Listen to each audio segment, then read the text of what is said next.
पहुंचे मेरे सभी प्रेस के साथियों का बहुत बहुत धन्यवाद, बहुत बहुत आभार। जैसा कि आप सब जानते हैं कि हरियाणा में आदर्श आचार संहिता लगी हुई है।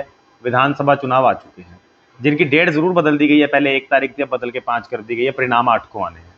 तो इस बार आम आदमी पार्टी 90 की 90 विधानसभा सीटों पर अपने दम पर चुनाव लड़ने जा रही है और हम आने वाले समय में जनता बदलाव के लिए तैयार है। हरियाणा में आम आदमी पार्टी सरकार भी बनाने जा रही है। इसी कड़ी में पूरे हरियाणा में पिछली बार हमने 15 दिन में 45 जनसभाएं की थी, जो अलग अलग हमारे 3 स्टार प्रचारकों संजय सिंह, मान साहब और सुनीता केजरीवाल जी ने की थी।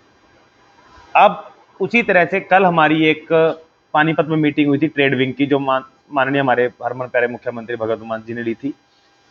और इसी कड़ी में 6 तारीख को पहली बार ऐसा होने जा रहा है कि टोहाना का जो शेड्यूल था उसे बदलकर पार्टी ने जाखल को प्रमुखता से देखते हुए कि जाखल अधिक पिछड़ा हुआ क्षेत्र है, जिसमें लोगों को जोड़ने की जरूरत है, लोगों को आगे लेके आने की जरूरत है। पार्टी ने सरदार भगवंत सिंह मान जी का प्रोग्राम जाखल को दिया है। शाम को 3 बजे, दिन शुक्रवार, अनाज मंडी बड़े शेड के नीचे हम सबके और आपके चहीते माननीय मुख्यमंत्री सरदार भगवंत मान जी आ रहे हैं, जहां पर वो पहुंचकर आप सबसे अपने विचार बताएंगे और पार्टी की जो 5 गारंटियां हैं, केजरीवाल की जो 5 गारंटियां हैं, 24 घंटे बिजली, शिक्षा, स्वास्थ्य, महिलाओं को सम्मान, युवाओं को रोजगार, इन्हें लेकर बातचीत होगी। और आज हरियाणा को भी केजरीवाल की 5 गारंटियों की जरूरत है। ग्राउंड लेवल लोग, तमाम पुरानी सरकार, पुराने नेता जो भी रहे हैं, चाहे हम बात करें कांग्रेस की, चाहे हम बात करें बीजेपी की, आईएनएलडी, जेजेपी, हर किसी से हरियाणा की जनता परेशान है, टोहाना की जनता परेशान है। आज तक हमारे आम जन को मूलभूत सुविधाएं नहीं मिली हैं, जिनमें मूलभूत सुविधाओं में बिजली, सड़क और पानी। तो जनता आज एक बड़े बदलाव के रूप में आम आदमी पार्टी को विकल्प के रूप में देख रही है और आने वाले समय में आम आदमी पार्टी की सरकार बनने जा रही है। आज देवेंद्र बबली ने बीजेपी ज्वाइन की, टोहाना की राजनीति में बड़ा उल्टाफेर देखने को मिल रहा है, इस बारे में क्या कहें? देखिए, इस बारे में कहना कुछ भी न्यायोचित नहीं होगा, क्योंकि इन लोगों को जनता के लिए कभी काम करने की थी नहीं। ये सिर्फ और सिर्फ सत्ता के लोभी हैं, जो अपनी कुर्सी के लिए कुछ भी कर सकते हैं। यही वे देवेंद्र जी बबली हैं, जो पहले जेजेपी में थे, वहां से इन्होंने इस्तीफा दिया। उससे पहले जब लोकसभा चुनाव थे तब इन्होंने कांग्रेस को समर्थन किया, और आज जब कांग्रेस में इन्हें टिकट नहीं मिली तो ये बीजेपी में आ गए। तो ये सिर्फ और सिर्फ सत्ता के लोभी हैं, कुर्सी का लालच है, इन्हें जनता से कुछ लेना देना नहीं है। तो इनके बारे में कुछ भी कहना, जनता इनका जवाब वोट से देगी और बड़े अच्छे तरीके से देगी। कि एक थोड़ पत्थर भारी होता है, कि जब एक आदमी एक जगह होता है तो उसकी इज्जत भी बढ़ती है, उसका रुतबा भी बढ़ता है। ये बार बार पार्टी बदलना साफ दिखाता है कि आपकी नीयत जनता की सेवा करने की नहीं, सिर्फ कुर्सी पाने की है, सत्ता पाने की है। अगर वाकई में आपने जनता के लिए काम करना हो तो उसमें आपको बार बार पार्टी बदलने की जरूरत नहीं है।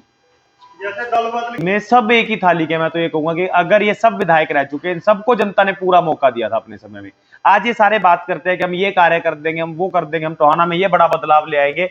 तो जो पिछले समय में जब जनता ने आपको मौका दिया था, जब जनता ने आपको चुना था, तब ये तमाम कार्य आपने क्यों नहीं किए, या तब क्या विफलताएं रही थी, आप ये कार्य नहीं पूरा कर पाए। ये सारी चीजें जो है अब जनता ध्यान में रख रही है कि कौन सा नेता जनता के लिए काम करना चाहता है, नहीं करना चाहता। जनता अब इन दल बदलुओं को कह लीजिए, चाहे नेताओं को कह लीजिए, बखूबी पहचानती है। इनका जवाब जनता वोट से देगी और बखूबी देगी। देखिए, बिल्कुल प्रभाव पड़ेगा। पहली बात तो सबसे बड़ी बात यह है, पंजाब के मुख्यमंत्री हैं, और वो दूसरी बात, जो पंजाब में गारंटियां दी थी पार्टी ने, वो सारी पूर्ण रूप से उन्होंने पूरी करके दिखाई हैं और लगातार जनता की सेवा में हाजिर है। चाहे वो एम्बुलेंस, हाईटेक एम्बुलेंस देनी हो, एसएसएफ फोर्स का निर्माण करना हो, कोई भी फैसिलिटीज हो, हर चीज में मान साहब उनकी एक अपनी लोकप्रियता है और लोग उन्हें चाहते हैं।